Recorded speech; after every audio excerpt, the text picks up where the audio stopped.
मुसलमानों को भगा भगा कर मार रहा चीन, जो भाग गए उन्हें वापस बुलाकर सता रहा चीन। उइगर मुसलमानों के पीछे हाथ धोकर क्यों पड़ा ड्रैगन?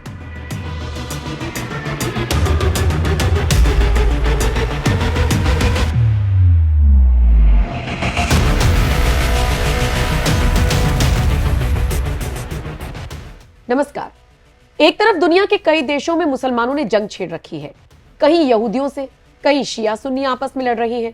सूडान जैसे देश जहां पर 90% सुन्नी मुसलमान है, वहां भी ये आपस में लड़ रहे हैं। इतना ही नहीं, जहां हिंदू माइनॉरिटी में है वहां पर उन्हें मारा जा रहा है, जलाया जा रहा है। विश्व को इस्लामिक विचारधारा की तरफ धकेलने की कोशिश में दिन रात लगे कट्टरपंथियों को चुन चुन कर इलाज किए जाने की जरूरत है। कोई देश इनका इलाज कर पा रहा हो या नहीं, लेकिन शी जिनपिंग के आदेश पर चीन में जो हो रहा है ना, उसने पूरे देश के मुसलमानों को जरूर हैरान कर रखा है। दरअसल चीन की सरकार कट्टरपंथी और उइगर मुसलमानों के खिलाफ मोर्चा खोले हुए है। जरा सोचिए, चीन में हालात ऐसे हैं कि कोई भी उइगर मुसलमान यहां चैन से नहीं रह पा रहा। जो उइगर मुसलमान देश छोड़कर दूसरे देशों में भाग रही हैं, चीन उन देशों से कह रहा है कि इन मुसलमानों को वापस इंपोर्ट करो। इसका सबसे ज्यादा असर तुर्की में देखने को मिल रहा है। तुर्की में जाकर बसने की तैयारी कर रहे उइगरों को चीन ने वापस मांगा, और तुर्की, जो कि चीन से अपने संबंध किसी भी कीमत पर बिगाड़ना नहीं चाहता, वो ऐसे मुसलमानों को जल्दी जल्दी डिपोर्ट कर भी रहा है। तुर्की सरकार ने शिनजियांग के मुस्लिम अल्पसंख्यक समुदाय के सदस्यों के प्रति अपनी जो माइग्रेशन पॉलिसी है उसको भी बदल दिया है। जिस समुदाय को वो अब तक प्रोटेक्ट करता आया था, उसी को चीन को वापस सौंप रहा है। अंतर्राष्ट्रीय मानवाधिकार संगठनों और संयुक्त राष्ट्र की रिपोर्ट्स के अनुसार ये नीतियां मानवता के खिलाफ अपराधों की श्रेणी में आती हैं। क्या आप जानते हैं, 2017 से लाखों उइगर को बिना ट्रायल के वोकेशनल ट्रेनिंग सेंटर्स नाम के कैंप्स में बंद किया गया। 2025 तक भी अनुमानित आधा मिलियन से ज्यादा लोग जेल या डिटेंशन में हैं। इन कैंप्स में टॉर्चर, सेक्सुअल वायलेंस, जबरन मजदूरी और सांस्कृतिक धोखाधड़ी की रिपोर्ट्स हैं। उइगरों को फैक्ट्रियों में ट्रांसफर किया जाता है जहां जबरन काम करवाया जाता है।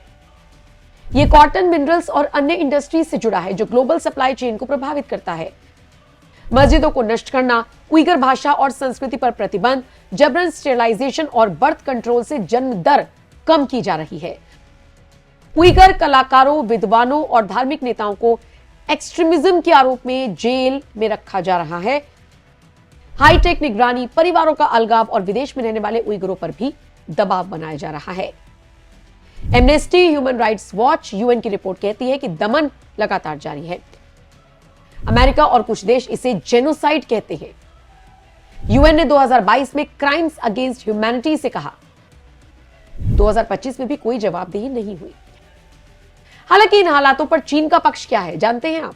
चीन इन सभी आरोपों को पूरी तरीके से खारिज करता है। वो कहता है कि ये नीतियां एक्सट्रीमिज्म और टेररिज्म से लड़ने के लिए हैं। शिनजियांग में स्थिरता और विकास लाई है ये नीतियां जो हम ले रहे हैं। चीन कैंप्स को वोकेशनल ट्रेनिंग बताता है जो बंद हो चुके हैं। चीन उइगर पॉपुलेशन बढ़ने और आर्थिक विकास को सबूत मानता है कि कोई दमन नहीं है। अब देखिए, ये एक विवादास्पद मुद्दा है, बहुत कंट्रोवर्शियल, जहां पश्चिमी और अंतर्राष्ट्रीय संगठन गंभीर उल्लंघनों की बात करते हैं, जबकि चीन इसे अपना आंतरिक मामला बताता है और झूठा प्रोपेगेंडा बाकी देश फैला रहे हैं, ये कहता है। 2025 की लेटेस्ट रिपोर्ट में यही लगता है कि दमन की नीतियां तो जारी हैं, लेकिन रूप बदल चुका है। सिर्फ यही नहीं, अब तक चीन में कई मस्जिदें भी तोड़ी जा चुकी हैं। 2017 से अब तक 16,000 मस्जिदें या तो पूरी तरीके से तोड़ दी गई या उन्हें नुकसान पहुंचाया गया। 8,500 मस्जिदें पूरी तरीके से जमींदोज हुई। अकेले शिनजियांग इलाके में यह कार्रवाई हुई। जो पूरी नहीं तोड़ी गई, उनके गुंबद को तोड़ दिया गया ताकि वो मस्जिद जैसी ना दिखे। उइगर मुसलमानों के लिए ऐतिहासिक महत्व रखने वाली कई मस्जिदें, जैसे कारगिलिक ग्रैंड मस्जिद, भी तोड़ी गई। अब यह कार्रवाई शिनजियांग इलाके से बाहर भी हो रही है। चीन का तर्क है कि यह कार्रवाई कट्टरपंथ वाली सोच को रोकने और इस्लाम के चीनीकरण के लिए जरूरी है। चीन को सेक्युलरिज्म वाले कीड़े ने तो काटा नहीं है, इसीलिए वो एक्शन पर एक्शन लिए जा रहा है। सबसे दिलचस्प बात देखिए, चीन में मुसलमानों को घसीटा जा रहा है और 57 मुस्लिम देश चुप हैं। भारत में हर बात पर छाती पीटने वाली कौम भी शांत है। क्यों? अब कोई कुछ क्यों नहीं बोल रहा? ये चुप्पी चुप रही है। बोलना तो चाहिए ही। खैर, आपका चीन के इस एक्शन पर क्या कहना है? आप अपनी राय हमें कमेंट कर जरूर बताएं।